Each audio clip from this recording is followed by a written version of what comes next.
Bonjour à tous, vous écoutez RTI, c'est Mégouin à l'antenne. Le décryptage de la rédaction est consacré aujourd'hui au livre blanc sur la défense 2025 qui vient d'être publié par le ministère de la Défense de Taïwan. Nous nous intéressons également aux stratégies indo-pacifiques des États-Unis et à la politique du bouclier de Taïwan, le TDOM, dévoilé récemment par le président de la République Lai Ching-te lors de son discours de la fête nationale. Nous vous proposons une analyse du professeur Yu Zongji, ancien directeur de la faculté de la guerre politique, une académie militaire au sein de l'Université de la Défense nationale.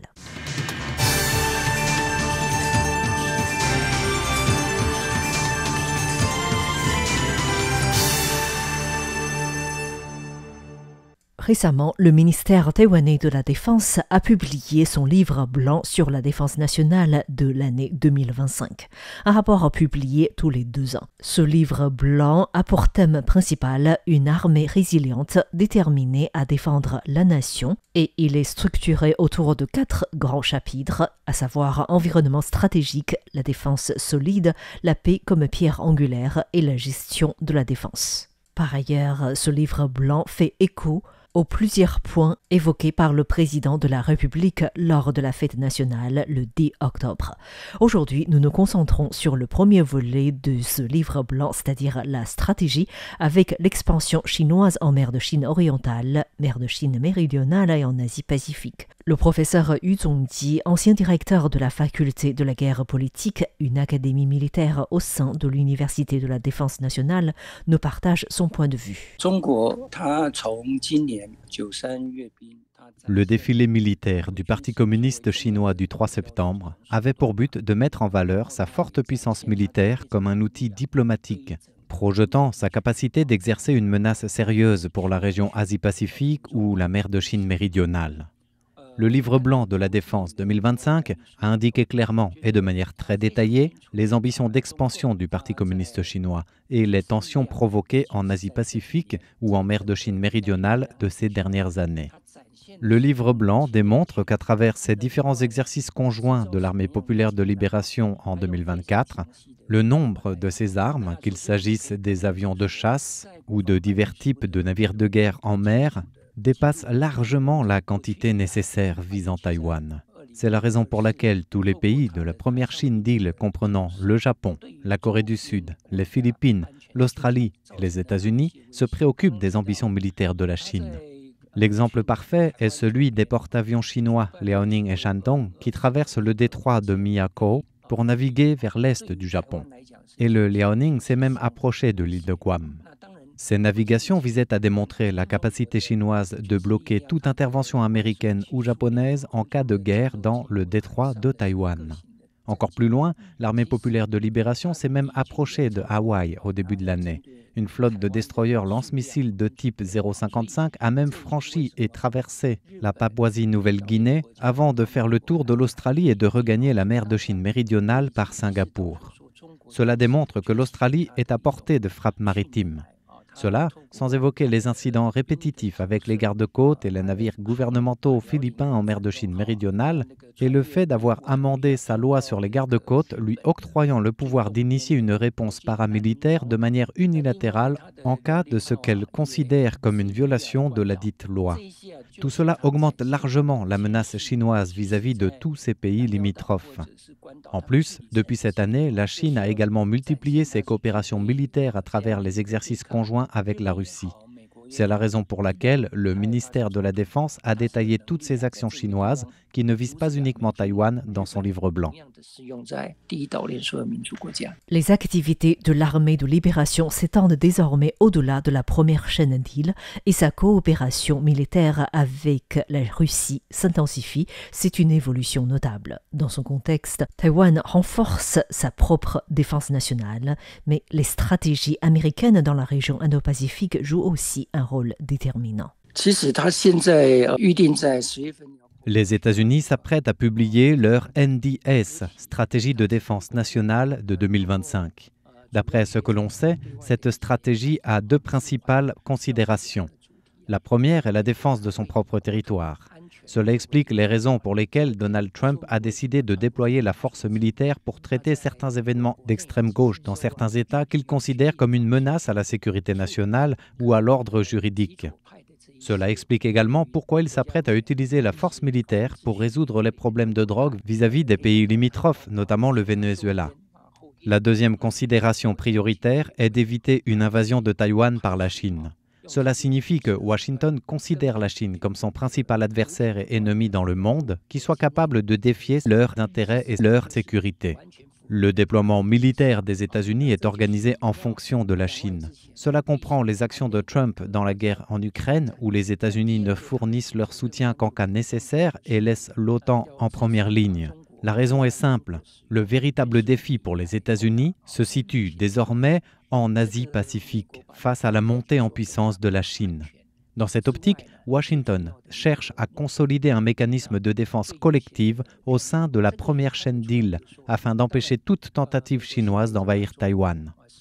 Le ministre de la Défense japonais, Gen Nakatani, a évoqué l'initiative « Un seul théâtre » et Tokyo et Washington ont établi un commandement intégré conjoint.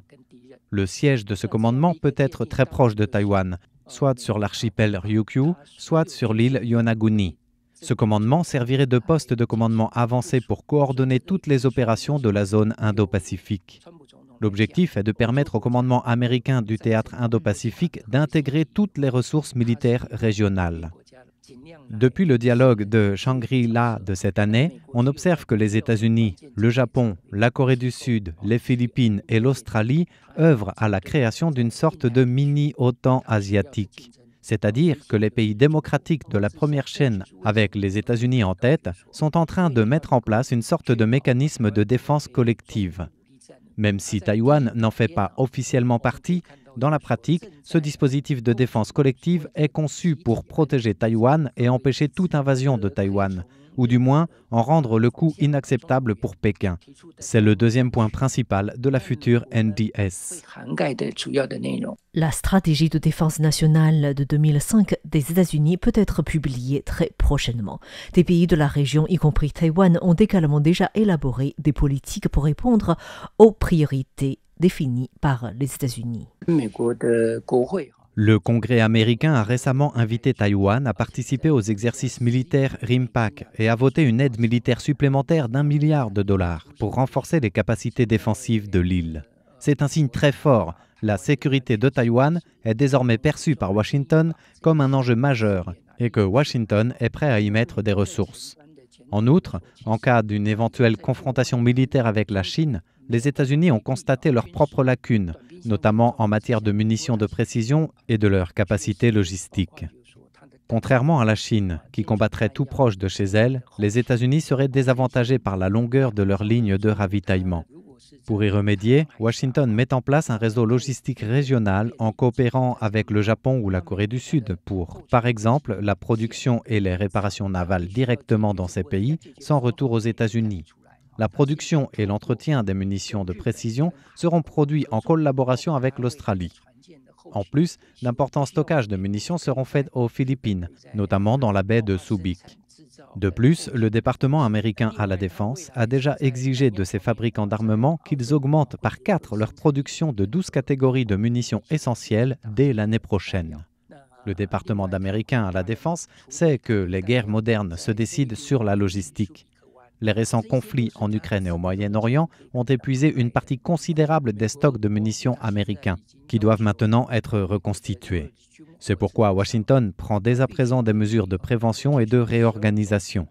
Les États-Unis développent ainsi constamment les soi-disant dépôts de munitions et de pétrole sur les îles Nansei du Japon. En réalité, ce sont autant de réponses à ce problème.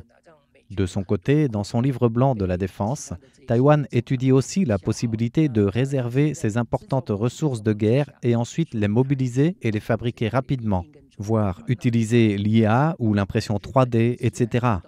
Les forces américaines testent déjà la fabrication directe de pièces de rechange de combat directement à bord de ces grands navires de guerre grâce à la 3D. ce qui permet une autonomie totale et une action rapide sans devoir retourner aux États-Unis pour les ravitaillements.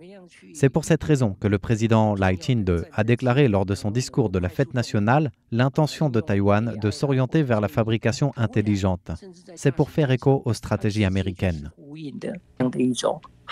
Dans son discours prononcé lors de la fête nationale le 10 octobre, le président Lai Ching-te a déclaré que le budget de la défense serait augmenté afin d'intégrer les technologies de pointe et l'intelligence artificielle dans les systèmes militaires.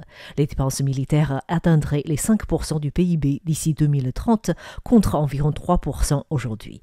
L'objectif est de construire un système de défense intelligent et asymétrique, capable de dissuader efficacement une attaque tout en réduisant les coûts humains et matériels.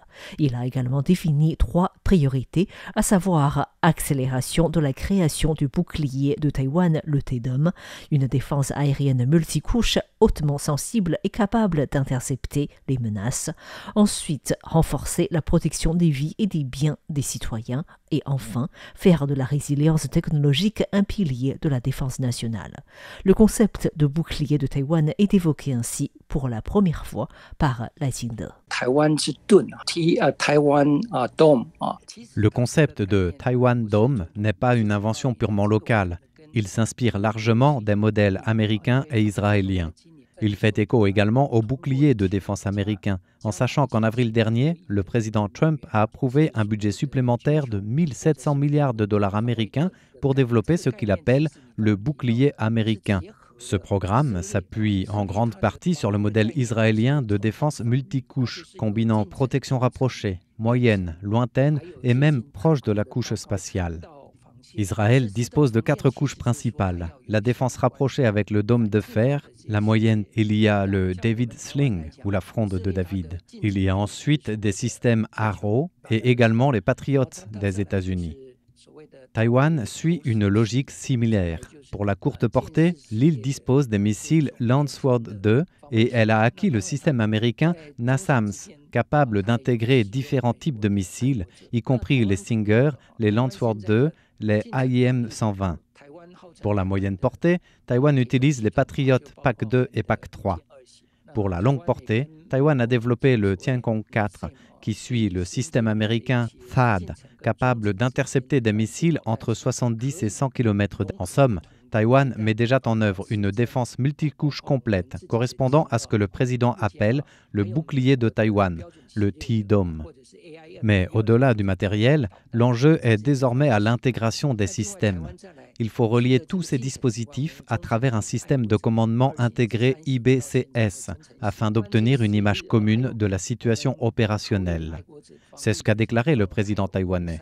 Si Taïwan a des systèmes antimissiles superposés, couplés à des capteurs de communication intégrés, de transmission, de liaison, alors toutes les armes de Taïwan peuvent former une image commune, ce qui est essentiel pour contrer les forces de roquettes chinoises et leurs missiles à longue portée.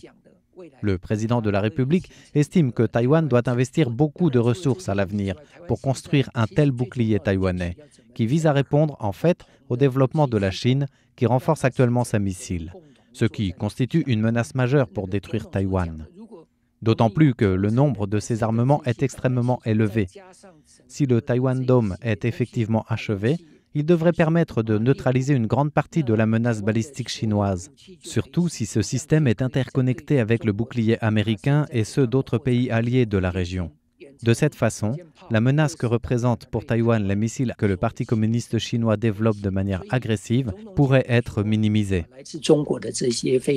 De fait, lors du Salon international de l'industrie aérospatiale et de la défense de Taipei de cette année, l'Institut national des sciences et technologies Zhongshan et le géant américain de la défense Northrop Grumman ont signé un protocole d'entente pour développer conjointement le système intégré de commandement de combat IBCS.